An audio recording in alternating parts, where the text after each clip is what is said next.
Sell more now. Now, there's a few ways you can go, and all of them work. I know you've heard this one. It's a numbers game. Yeah, well, duh. So you have to make 100 calls to make 5 sales, so 200 should get you 10. On and on. So what do? Lean in and make more calls, and stop by the liquor store to help you deal with the 95% rejections, right?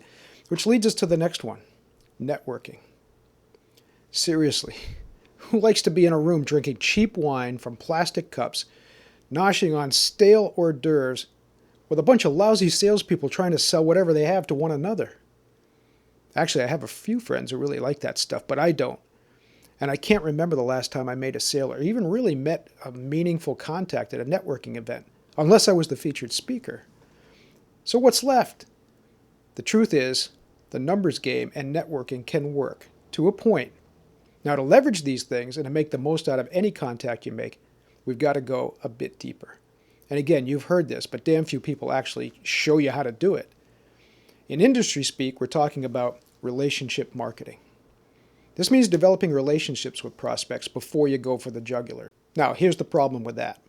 First of all, too many of those programs are really just disguises for the ABC method, always be closing. It's about manipulation.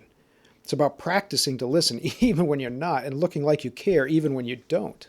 These are the mind tricks, the secrets of the FBI profiler, the secrets of NLP, the secrets of this or that or the other thing. How about we forget about secrets and manipulation and focus on developing authentic relationships, building authentic trust, and earning authentic loyalty? Yeah, I think you heard the word authentic in there. In fact, if you don't care, don't bother. I'm going to give you the second step. If you like it, we'll circle back and fill in the first step. Now, the reason I'm starting with the second step is because the first step, which is how you get people to pay attention, is really wasted unless you're willing to commit to step 2.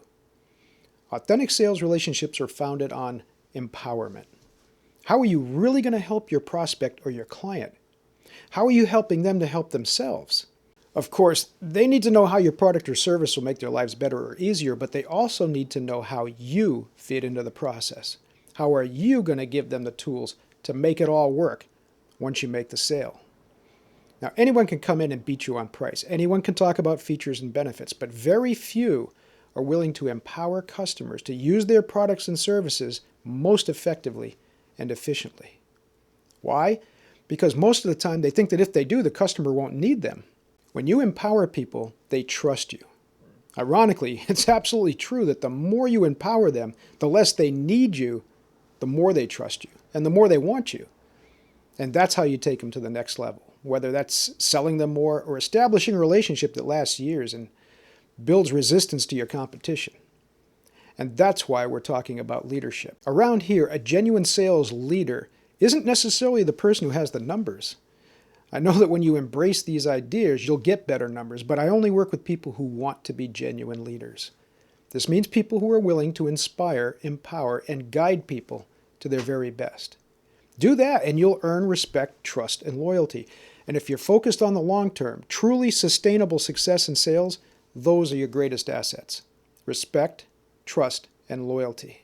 We've got a ton of resources to help you reach your goals. Now, the first step is to join the Sensei Leader Movement. Go to slmjoinfree.com. Then, of course, watch more of our videos. You can do that right here. And click that subscribe button so you'll know when we have more to share.